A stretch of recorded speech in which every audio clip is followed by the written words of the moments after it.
Good morning. Good morning. We're welcome to conversation number 2, Conversations with my dad. If we can remember number 1 a little bit, it'd be helpful to get in launch number 2. You know, remembering things is not nearly as fun as discovering new things. Okay. You know, we'll just consider this a continual process of discovery.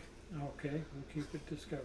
So, in our last conversation, though, we learned a little bit about who Chuck Andersen is and what Mythogenics is at a very high level and kind of how generally you got to this point. So, let's start diving in a little bit deeper. Okay, well, to get into Mythogenics further, we need to understand the function and value in terms of basically ordinary life. I'd like to share this morning with you as part of this introduction is this poem, a very ancient poem, but very illustrative of what we need to talk about. There were 6 men of Andersen to learning much inclined, who went to see the elephant, though all of them were blind, that each by observation might satisfy his mind. The first approached the elephant, and happening to fall against the broad and sturdy side, at once began to bawl, "God bless me, the elephant is very like a wall." The second, feeling of the tusk, cried, "Ho, what have we here? So very round and smooth and sharp. To me 'tis very clear that the wonder of an elephant is very like a spear." The third approached the animal, and happening to take the squirming trunk within his hands, thus boldly up and spake, "I see," quoth he, "the elephant is very like a snake." The fourth reached out his eager hand, and felt around the knee. "What most this wondrous beast is like is mighty plain," quoth he. "'Tis clear enough the elephant is very like a tree." The fifth, who chanced to touch the ear, said, "Even the blindest man can tell what this resembles most, deny the fact who can. This marvel of an elephant is very like a fan." The sixth no sooner had begun about the beast to grope, than seizing on the swinging tail that fell within his scope, "I see," quoth he, "the elephant is very like a rope." And so these men of Andersen disputed loud and long, each in his own opinion exceeding stiff and strong, though each was partly in the right, and all were in the wrong. Now that's an introduction to Mythogenics right there, because we can experience things and they're very real, but they may not be so. They may not actually be true. And so how do you harmonize the perceptions of vision and experience that people have? They disputed loud and long, but who knows how they ever came up with the idea that all of them were part of the elephant. And that's what Mythogenics is a tool for, is helping us take large experiences and try to create a manageable picture that we can respond to and go forth into the world with. And so the process of that is what I hope to uncover and discover as we go through this, that things can be true, things can be so, things can be real, and yet things can be really none of those things. Because what's real is the elephant that we all have to encounter. What is reality? You know, and I find, you know, that when I suggest to people that life, which is reality, is painful, difficult, and complicated, I'm touching the trunk. Well, painful, difficult, and complicated. We'll come back to that one. Let's put a pin in that concept for a moment. But the poem is about these blind men interfacing with an experience and an animal that they have no previous or prior knowledge of. And they are also not only all correct in their assessments, but each one of them is coming at that perspective from the senses that they have available, Right. and encountering just that part. And I think that's a significant part of the metaphor to not get lost, is that everybody comes into an experience with their own perspective, and they may have their own disabilities and biases and limitations and not be able to see the entire picture. So although they're not wrong in what they've experienced, they may not be fully right. Right. So you're saying that that's kind of one of the bases of mythogenics. Is to try to sort out, there are things that we experience that are real to us, but that doesn't necessarily make it so for everybody. And the way we create the world, the myth that we use to create the world, or the world that creates us, is locked into this ever broadening cycle of is it true? Is it real? Is it so? And using science is good at and a necessary tool for deciding that this is true about this, and this is true about that, and this is true about that. But because you put all those truths together, you don't necessarily get what's real. And so we're struggling trying to work through what's real when we don't use all the tools at our disposal to do that. Because a great part, when you put a there's the Heisenberg uncertainty principle. In physics, yes. And you can't know everything. That's one of the things. And the idea, and I suggested last time we spoke, that people are uncomfortable with the idea of mystery. The absolutely unknowable unknown really makes people very uncomfortable.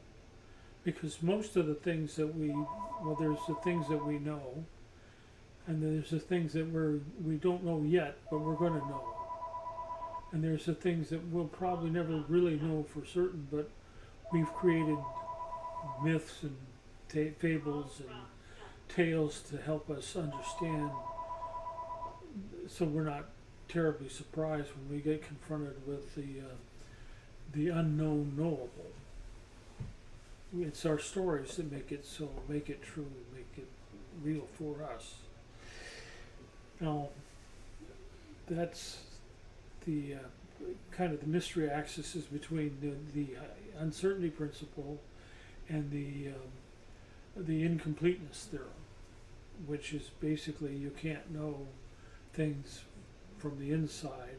You have to step outside and look at it.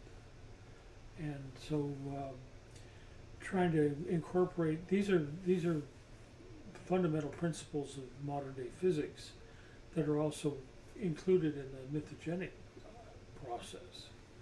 That we use those tools, and we're always looking for better tools to create better stories to help us work with the systems that we have.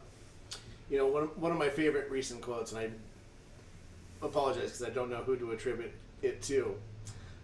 It may have been Carl Sagan who originally said it, but I'm, again, not sure. But the quote is, "Physics was developed so that molecules could study themselves."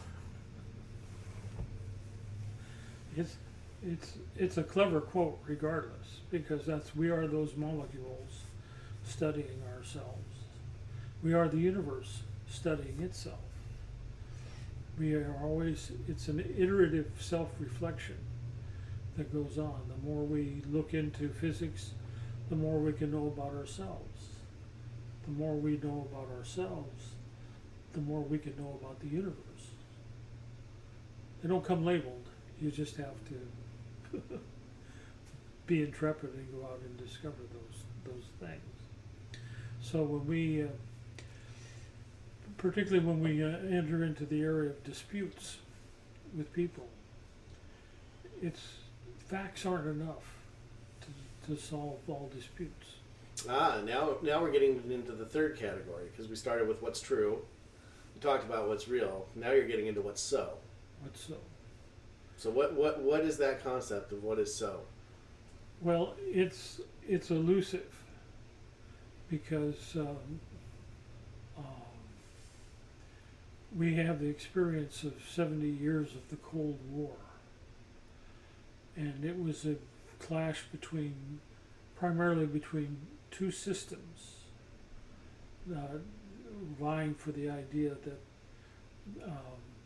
one is superior to the other, communism versus capitalism. Now, in 1989, with the collapse of the Soviet Union, there's an aha moment for people. Oh, what's so is capitalism is superior because communism folded on the world scene. It became so. It became so. See, but there was nothing different about communism than it was the first day. It's just that over time, its history, its being in the world, exhausted itself in this ever-present pressure and combination of trying to vie for the mythic so. And but communism is still with us. There's a lot of left-wing advocacy of things that were part of the communist system but have been discredited. But capitalism also has its detractors and its defenders. But the idea is, when we were kids, we used to play King of the Mountain, which on the gym equipment of this playground, push people off, and who's going to be king of the mountain. Nobody ever really got hurt, but it was just part of the way the kids adapt to hierarchy. Because when you have groups of people to get together, they develop hierarchies, and that's true in the animal world as well. But in a situation where you're not at life and death, you have to. Okay, when it's not a matter of life and death, you have to decide by some means who's right or who's going to be dominant. It's like the blind man and the elephant. They're just going to argue, yell along.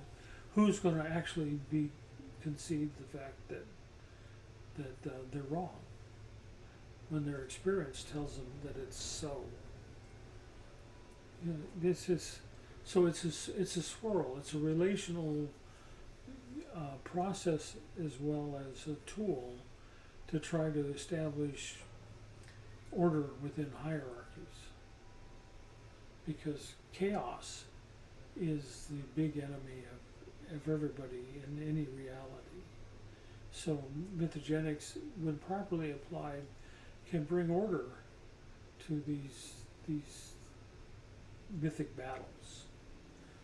But most people, when it comes to mythic battles, are loath to surrender to that. I always go back to the Middle East.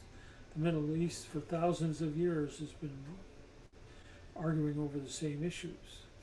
Such as? Well, whose land is it? Was it land because you owned it, or you were? Ownership is a funny title, a funny thought, but it was your land. There's a great song, "This land is my land. God gave this land to me." Well, there's different gods, and there's different lands, and there's different gifts, and they fighting over whose gift is the real gift, the true gift. The land belongs to which people, and those who have claim or laid claim to it aren't giving up. Well, and just because they've laid claim to it, and even if the rest of reality recognizes it as legitimate, let's say, does that make it so? Exactly. We're going to keep running into this problem of so, because you can't put it on it isn't a matter of scientific testability. You can't do that. And if you dispute it, because you come from a different history, you just say you validate other people's claims. And so characteristically over time, people have resorted to violence to try to establish the legitimacy of their claim to what's so. And from the perspective that I've developed over time, I personally, I get curious how people have gotten themselves convinced that if they can just murder their way into legitimacy, somehow it makes it okay. Well, you can look at particularly the 20th century, and whether it's World War I or between World War I and World War II, or the facts of World War II itself, millions and millions of people are dead because people were trying to establish their version of this is what's true. And even more recently, I mean, we're still in the middle of a pandemic where we've lost more American lives now than we lost in World War I and World War II, and all of our wars combined. American lives. American lives. We're over 500,000 American lives because people are still arguing, even a year into this thing, about what's true. And we come in, it becomes really important when we get to the idea of vaccination. Do you trust the vaccine? Do you trust the people who created the vaccine, the people who administer the vaccine, and the vaccine itself? And there's untold numbers of people who do not trust receiving the vaccine. And therefore, if elimination of the pandemic is dependent on people being vaccinated, I could only call a mythogenic crisis, because you can't put a gun to their head and say, take a vaccine. You can do that, but that's not no claim to legitimacy for such a process. And we've done similar things in the past. When you force people to do the right thing for the wrong reasons, have you done anything right? And so we have to learn to tell, and this is the whole point of this, we have to learn to tell better stories so that we can get acceptance, gratitude, trust, and surrender to be the operative system of well-being in the world. But if you don't accept the story that's been told to you, because sometimes there's just nothing true or real about it, it's just a manufactured story, what legitimacy is there in the claim to being trustworthy?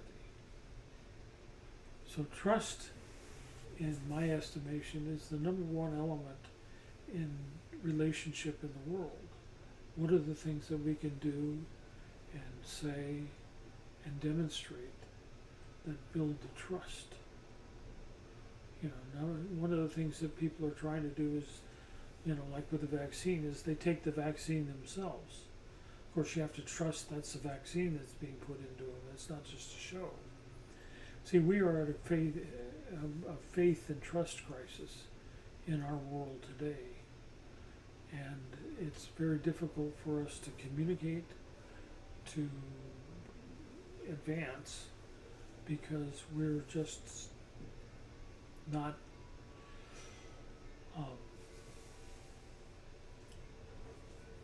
we're just not able to surrender to the idea that we may be just a big version of the blind man and the elephant, which is why I bring that story up. I find it useful in so many contexts in dealing with working out relationships in the world. How so? How do you take a poem like that and apply it to relationships that people have in the world? Well, let's say my experience of life is endless brutality. I live with a government that oppresses its people and doesn't give them human rights consideration at all. And then we have to share the same planet. And how do we, in the idea of the pandemic, the people that don't trust and don't get vaccinated are always going to be a threat to the rest of the world. We have to overcome this trust problem in order to continue to survive as a species. And I don't I don't disagree with that. But legitimately, you could say that people have a fair reason to have experienced an erosion of their trust in their government, in some of these processes, time and time and time and time again. It's usually the larger group of people, normal everyday citizens, Yeah. that don't get the things that they are promised. And after a lifetime of broken promises, where do you come up with trust in a system that has shown itself to be inherently untrustworthy? Big question. How do you do it? And you can demonstrate trustworthiness if you actually do. You can't just sit around and talk about it. One of the things that people famously do is they say they hold a certain value in the world, but they don't live it. They don't demonstrate it. They don't stay. So part of what the mythogenic examination is about is, do you actually do what you say? I put it under the rubric of the truth is what you do. It's a very harsh test, because what we're always looking at and evaluating is when people say thus, thus, and so, but they act contrary to what they're professing. You've got no trust. There is no basis for trust. So the first thing that we need to consider in this is to be authentic. What you say is what you do. And what you do demonstrates what you believe. But if I say I believe one thing and I'm a hypocrite and we do another. There's a book out called The Righteous Mind by John Haidt. The subtitle is Why Good People Are Divided. I forget the subtitle of it, I'm sorry.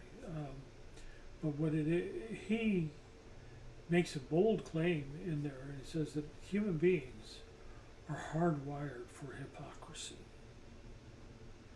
So we ought to all have a public penance for our hypocrisy, because we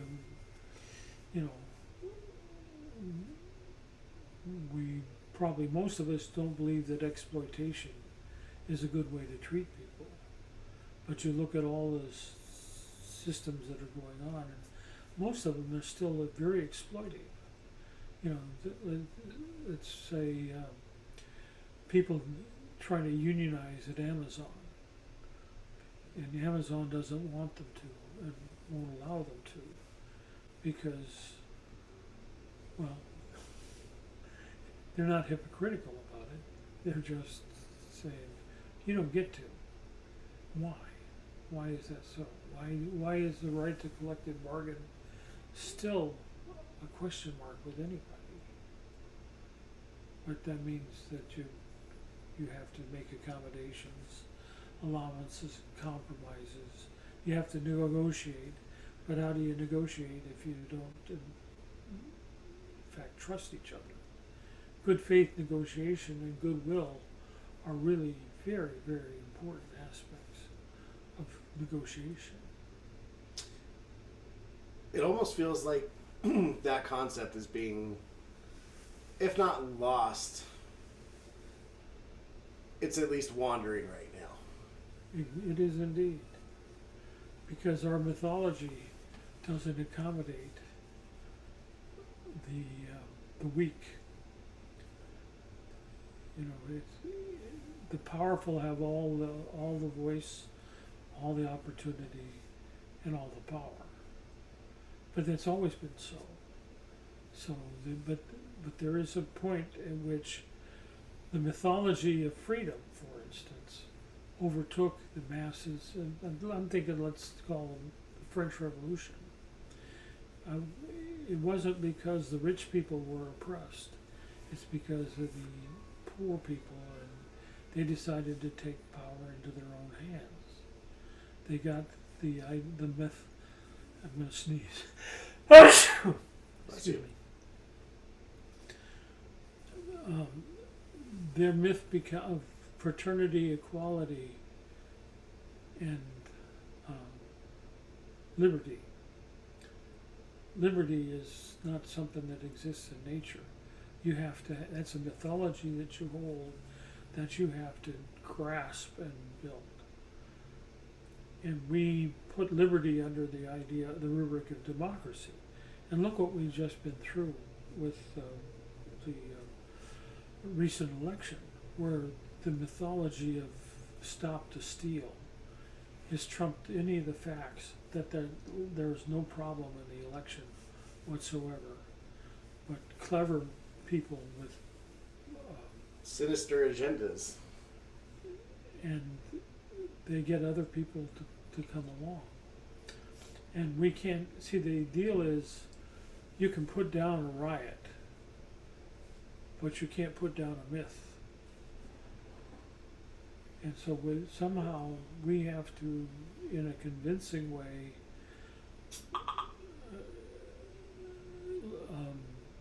make it clear that that election was legitimate from beginning to end, and the illegitimacy is the challenging of it.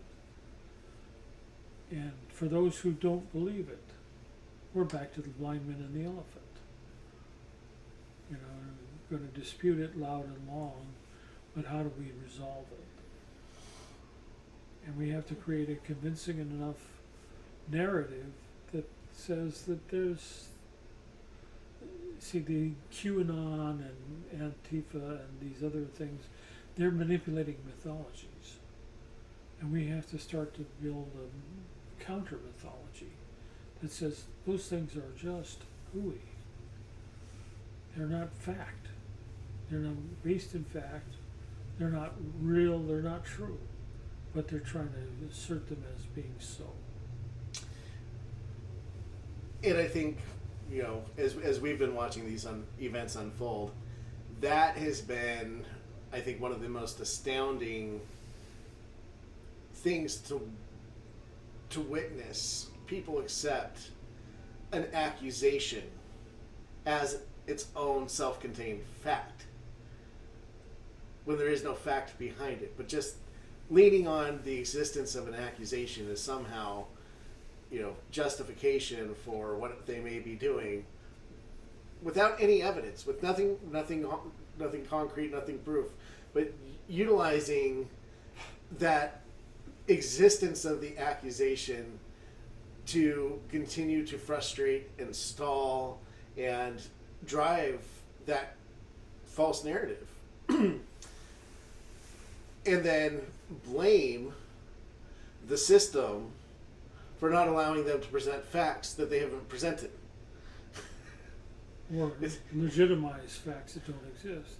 Right. You know, it's been an interesting thing. But, you know, as we've been looking through that, your concept of what mythogenics should be I also think about another framework that you gave me a while back, for recognizing toxicity, which was to be mindful of a pattern in others where they shame, they blame, they judge, and they justify as a basis for their own hypocrisy. Can you walk us through that part a little bit? Well, there's an underlying concept here. It's I believe it's unique to me.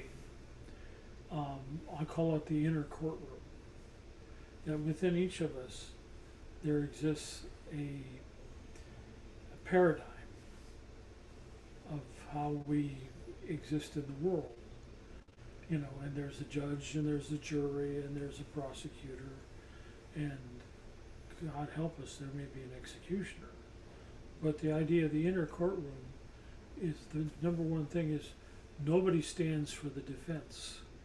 It's all about, and I heard it as a child and growing up, and a lot of my adult years too, is who do you think you are? Well, it's not evidently clear when you're being accused of being inadequate or superfluous or worthless to come up with a defense. And ideally, we would be able to find those defenders of us who could help us within their voices within us to stand and speak for the defense. But it's a very hard thing. And so when people have been delegitimized at a very personal level in the inner courtroom, it's hard to find legitimacy in anything else.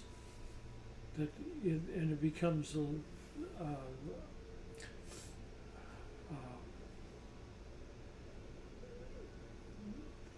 not being a phony. How do we not be a phony when we're always being accused of being a phony? We're just not as good as, because none of us are as good as we'd like to be, as smart as we'd like to be, but that doesn't diminish any of us, and yet we have this self-diminishment going on all the time. And part of the process begins to break the cycle of shame, blame, judge, and justify. See, shame is a very important tool. And one of the reasons that, in my estimation, Donald Trump got away with as much as he did is because the big tool of the press and the media has always been to shame people into submission. But when you have no shame... If you have no shame, you have no weapon, you have no tool. And this is what's happened is Donald Trump is shameless. And there's no way to make him ashamed. There's no way to bring him down. See, this idea of bring him down is self-surrender. But he's not going to do it. And so you have to develop systematic and structural ways to contain a person who isn't going to be stopped. I mean, because assassins' bullets are not good policy. But when shame is your only weapon and you use it to fullest effect all the time and it doesn't work, then what? Then what? See, because... Well, then there's blame, right? Going down that hierarchy of toxicity, from shame, then you have blame. So how does that, let's use this same analogy and the same metaphor. How does the blame work itself in? Well, the deal is, in the particular instance we're talking about, is he avoids shame because there's always somebody else to blame. He's not to blame for any of the things that happen. And of course, people are trying to pin blame on him all the time. But it doesn't do any good. Because without the self-contrition of shame, you can't accept blame. Because there's not going to be any change. And so blame is a convenient defense. It's a deflection. Okay, and judge, see, in his case, he has an opinion about everything. There is nothing in society that he doesn't have an opinion about. And I'll take, for instance, the NFL players taking a knee during the Star Spangled Banner. Why does he have to have an opinion about that? It has nothing to do with policy, politics, or anything else, but he has a very negative opinion that influences a lot of people. Oh, and I mean, my 2 cents on that is division. It's convenient. It was a convenient tool to sow and create division, and as we learn through studying his history, the more divided people are, the easier they are to control, and the harder it is for them to organize and have a communal voice. Right, because they don't have a common mythology to unite around. See, and being against something is not a positive mythology. And this is the deal: is if you're going to incite action, you have to have a positive reason to do it. You can't do it because you hate, you want to destroy, you want to. Well, I mean, it seems you can. But you can do it. You know, we saw that unfold in the Capitol on January 6th of this year. People with hate in their heart showing up. You know, and is it hate? Is it fear? Is it anger? Is it all of them? You know, does it matter? See, and democracy didn't matter. The Constitution didn't matter. All the things that we talked about as our being exceptional. The argument about blue lives mattering didn't appear to matter. No, because at the heart of this is really, really ugly mythology of racial superiority. And it was true when I was a kid growing up. It's true now. It hasn't changed. It changes in the sense of it gets often more subtle until you get a thing like the George Floyd murder, where that's so horrendous and so obvious. It incites millions to say, this can't be who we are. Yeah, this is unacceptable. And despite how loudly it's proclaimed, on a pretty communal basis. Massive scale. On a massive scale, the powers that be still don't hear or take action or correct. You know, and that's definitely not a one-party issue. No, it's not. You know, regardless of what your narrative is, you know, that is definitely a both-party issue. So, you know, besides persisting and continuing on, how does this help? I mean, so we've got through shame, we got through blame, we got through judge. What do we need to know about justify and justification? Justification doesn't need sanity. Justification can be anything you can cobble together and make people accept, or get people to accept. See, this is what, in terms of the response of the Republican Party to the all that's gone, they don't have a defense. They're not trying to defend it.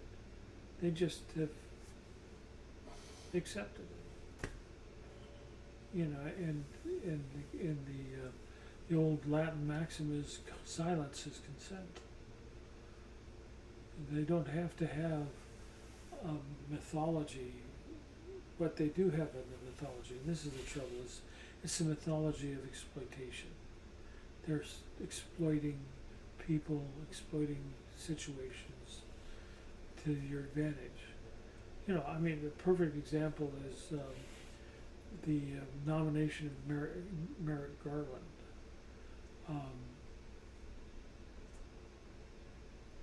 Mitch McConnell had no reason to delay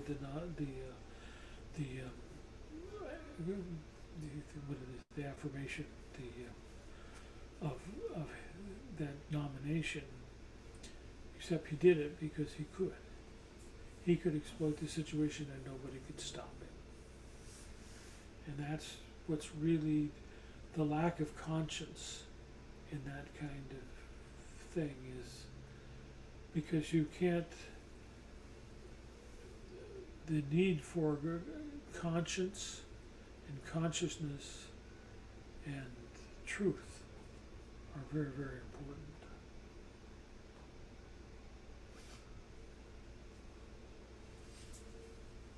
So we have these mythologies going on around us, but we're not aware of it. We just look at it as events. This event happens, and this event happens, and this event. But at the center of all those is this mythology of exploitation. For instance, there's what we call right to work states. Well, they're the right to exploit states. People aren't allowed to bargain collectively there. And now that's in 16 of the right to work states are in the South. But now you get the situation like Amazon, who has become basically a right to work place. If you don't get to unionize, you're just lucky to have a job. And that is a violation of this compact that we've had since the New Deal, that, good jobs are good for America. Good working conditions are good for America. But look at the coal mines. They've always been a contradiction to that. And apparently there's a lot of people who think coal mining is just fine the way it is. It doesn't need to be safer. It doesn't need to be nicer. It just has to get more out of the earth. So it's a mythology of exploitation. Exploit the earth, exploit the. So, using that same basis of thinking, then, everyone who's involved in this capitalistic scheme of having to go to work is their own coal mine. Well, it's just people trying to get more and more out of it, and it doesn't matter whether it's safe, and Well, see, that's why we structure the government to interfere in that. So you get Food and Drug Administration and other structural checks on that to make sure that the worst impulses of people are not allowed to be the last word in society. But that's all eroding today, right before us, because of you can get away with it. And I guess the rule of thumb is, if you can get away with it, do it. Nobody can stop you. Do it.